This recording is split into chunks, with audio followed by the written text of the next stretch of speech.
Olá, pessoal. Estamos em mais um encontro da Meditando em Paz e eu estou trazendo aqui para vocês hoje um breve comentário do livro A Neurose do Paraíso Perdido, do livro do Pierre Baio, nesse mês de abril. Nós estamos dedicando a nossa atenção para a obra do Pierre Baio, porque estão fazendo 100 anos do nascimento do Pierre Baio. E o livro que eu trago para vocês hoje é esse livro aqui, A Neurose do Paraíso Perdido. E é um livro bem profundo, de leitura que precisa de uma reflexão, de um aprofundamento, mas que é possível para a gente entender como que ele traz essa questão, uma questão tão delicada relacionada à nossa vida, à nossa existência, e como que ele trata isso. A pergunta que talvez fica no início é essa, né? O que é esse paraíso perdido? E também o que é essa neurose que leva, né, que nos conduz a esta sensação, né, de estarmos perdidos, né, na nossa verdadeira existência, né, do do sentido verdadeiro da nossa vida. E aqui o Pierre Baio começa falando o seguinte, né, que o ser humano ele busca o prazer e foge da dor, que é mais ou menos aquilo que a gente sempre faz. Aliás, é por isso até mesmo por isso que nós estamos aqui. É sempre buscando uma forma de reduzir o nosso sofrimento e de nos encontrarmos mais plenamente na nossa existência e realizarmos o nosso projeto de vida, que desse curto espaço de tempo que nós temos aqui. Mas ele coloca o seguinte, ele não consegue alcançar essa felicidade. E aqui eu vou fazer algum paralelo com o budismo, que no budismo, né, coloca essa mesma questão, né? Buda coloca as 4 verdades, que nós podemos abordar mais detalhadamente em um desses nossos encontros. Isso está planejado. Mas ele fala, né, que nós sofremos, em suma é isso, nós sofremos porque nós desconhecemos a nossa verdadeira realidade e vivemos numa certa ilusão. E como nós não sabemos como opera, né, a nossa mente, nós acabamos vivendo uma vida de sofrimento. As verdades que Buda vai trazer, em suma, vai mostrar um caminho que pode nos conduzir à verdadeira libertação. E Pierre Baio vai trazer também essa proposta, né? Se existe um paraíso perdido, existe uma neurose, qual que é o caminho? É claro que é um longo caminho, né? A gente sabe disso, sem muitas ilusões, sem muitas pretensões de responder rápido a essa questão, mas a vida está aí para a gente aprender isso.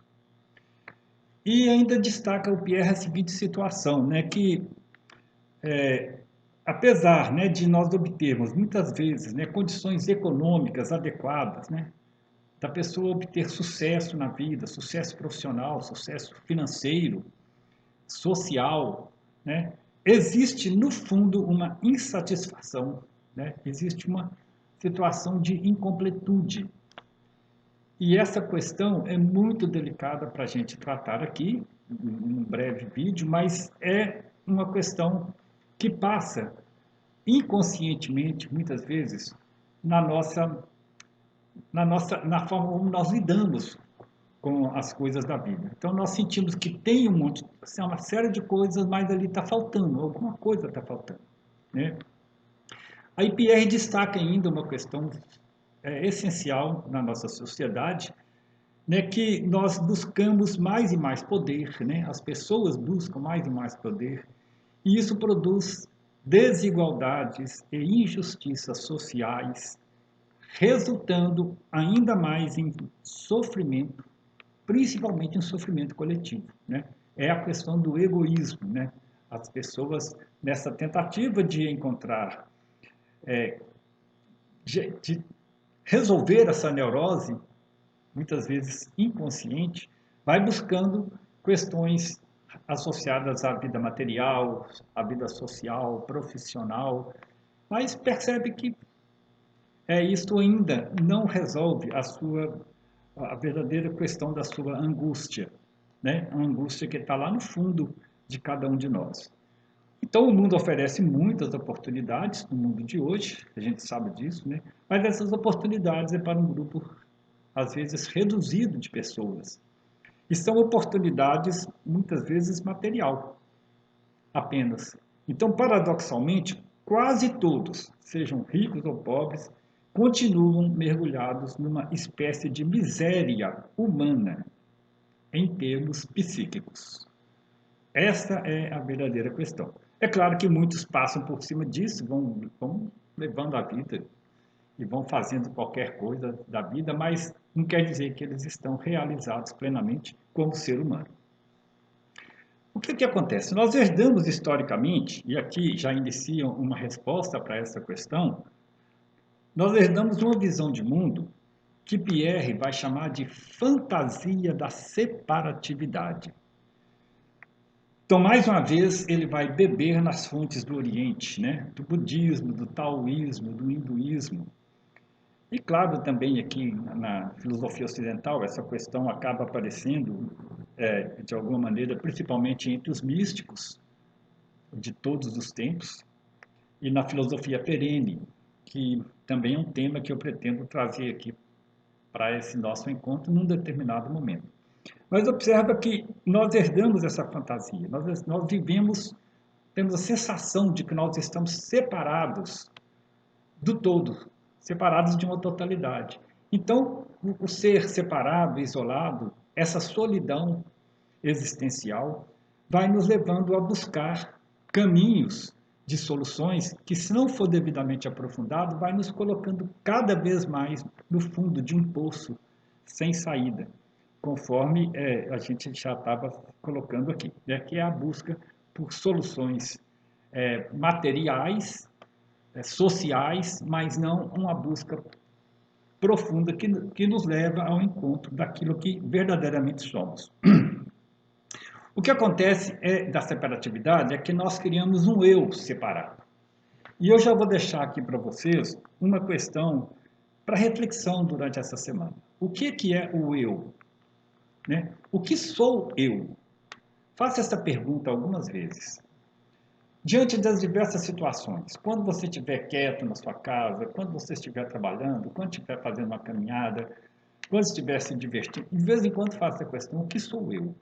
O que é esse eu que está aqui presente? O budismo trabalha isso muito bem, de uma maneira muito apropriada, mas também a filosofia ocidental, Hume, por exemplo, ele traz essa questão e nós encontramos isso, inclusive, hoje na neurociência. Alguns textos de neurociência começam a fazer essa pergunta, claro, sobre um determinado aspecto neurológico, cerebral, mas não deixa de ser uma pergunta pertinente, não deixa de ser uma questão pertinente qualquer, e elas vão se fechando, né? A gente consegue ir fechando essas questões e tentar entender o que sou eu. Mas esse eu separado, ele se encontra separado de quê? Né? Separado de sua verdadeira fonte. Né? Surge o que chama de dualismo, e fica eu e o objeto, eu já separei da fonte, então eu já me separei da minha verdadeira essência, eu já estou separado também do outro, dos objetos. E aí começa toda essa neurose, né? Esse eu, que é o que às vezes nós chamamos também de mente, ego, aqui, é uma ilusão, né? E essa separação do outro, a separação das coisas, a separação da natureza e da nossa verdadeira fonte é que vai sendo traduzido como a neurose, né? Isso vai nos levando a uma neurose. E ali, uma vez separado, a gente não consegue enxergar esse paraíso, né? Então o paraíso é perdido. Enfim, nós experienciamos então uma neurose e nem mesmo percebemos isso. Nós vivemos como sendo um ego lutando desesperadamente para salvar a si mesmo, sem perceber a ilusão que alimenta essa fantasia. Bom, o caminho para resgatarmos esse processo, o livro vai trazendo essa discussão e vai indicando, né, todo uma caminhada. Esse caminho ele tem um tempo, né, para ser realizado. Então, o que Pierre escreve aqui na página 29. Leio um parágrafo brevemente aqui para vocês. Ó, conforme acabamos de ver, a separatividade é uma fantasia, como um sonho que provém de três fantasias secundárias. Primeiro, a fantasia do sujeito, a qual nos faz crer na existência de um ego. A gente acredita, né, na existência de um ego, olha como a gente vai tentar entender isso. Segundo, a fantasia do objeto, a qual nos leva à crença de objetos exteriores, sólidos, existentes por si só. E, finalmente, a fantasia da relação de objeto, a qual nos induz a crer em uma existência separada, sujeito de um lado, objeto de outro. E aí nos leva a, aos sentimentos, né, de rejeição das coisas, de aceitação, de apegos. Então nós começamos a desejar aquilo que nem precisávamos estar desejando. Começamos a desejar e apegar as coisas, que é uma luta impossível. E sendo impossível, é uma neurose. O trabalho do Pierre é bem longo, né? A gente já tem um pouco dessa informação, tem vários livros, mas eu acho esse livro especial, apesar de ser um livro fino, né? Bem denso, mas eu acho que é um livro especial para ser trabalhado. Aí ele fala, aqui na página 44, a verdadeira libertação se encontra, provavelmente, na descoberta da inexistência do eu e de sua natureza fantasiosa. E nesse caso, damos-nos conta de que não há nada a aniquilar, pois se trata de uma fantasia. Daí é interessante a gente começar a entender a constituição desse ego, desse eu, com E minúsculo, nos processos, inclusive nos nossos processos de pensamento, de sentimento, nas nossas sensações e nos processos cerebrais, como a neurociência vem trazer. O ego como um emaranhado de sensações físicas e psíquicas que está em contínua resposta ao mundo. Então, é observar quantas vezes, né, as coisas chegam para a gente, todas as vezes que alguma situação do mundo apresenta para a gente, sejam simples ou não, podem ser situações complicadas, mas situações corriqueiras, como que nós respondemos a isso e o que está por trás, que tipo de sentimento vem sendo, que vem surgindo, né? Que tipo de emoção que surge, seja o que for. Se você conseguir observar isso, já é um grande passo. Bom, nós estamos aqui no processo, né, no estudo de meditação. Então eu vou, depois dessa fala um pouco longa sobre o texto, indicar que você faça o estudo dele, forme um grupo, faça um estudo, eu acho interessante. Mas vamos então verdadeiramente para a nossa meditação, buscando dia após dia, né, buscando aos poucos essa fonte. E é isso que eu quero dedicar o nosso encontro de hoje. Então, tocando já o sino, espero que você já esteja numa posição de concentração, numa posição de alinhamento do seu corpo, a coluna reta. O ponto de partida é sempre o corpo, porque é aqui que começa tudo. Aqui que está ligado todos os nossos sistemas corpóreos, sistemas neuronais. Então, observe primeiro o seu corpo, é o que nós temos no momento, é aquele com esse aspecto que nós lidamos no momento da nossa vida aqui encarnados. Inicialmente é o corpo. Então relaxa seus pés, inspira, expira.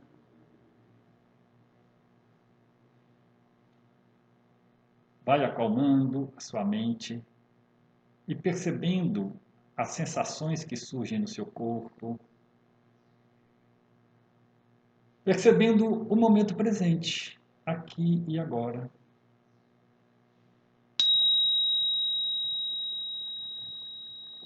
Agradecendo por essa oportunidade de estar aqui, de podermos partilhar, aprender, conviver com essa, com essa grande oportunidade que é a vida que nos é dada.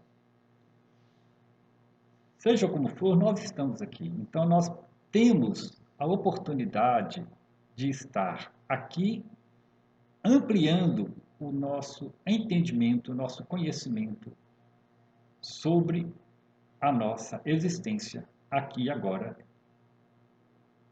Então, inspira, expira e faz uma pequena pausa.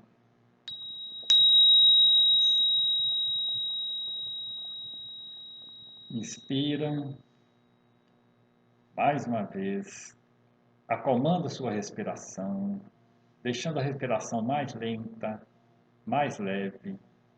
Expira e faz uma pausa.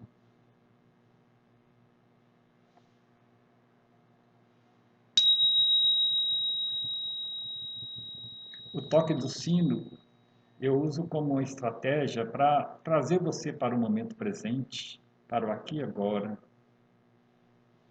Observe que pode ser que estão existindo aí alguma região do seu corpo pedindo alguma atenção. Faça o que for possível para relaxar essa região do seu corpo.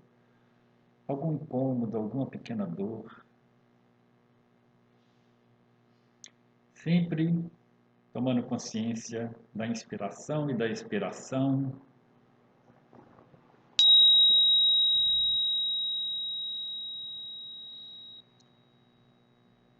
A qualquer momento aqui no vídeo, você pode fazer uma pausa no vídeo, permanecer no seu tempo e depois você retoma. Eu deixo essa escolha para você fazer. Ao mesmo tempo, perceba que existem situações diversas na sua vida que envolvem preocupações, projetos, sentimentos, emoções, e deixa que tudo isso vá silenciando, vá neutralizando tudo isso. É só não jogar energia nessa situação que ela vai neutralizando, vai acalmando e você vai voltando para o momento presente, aqui e agora.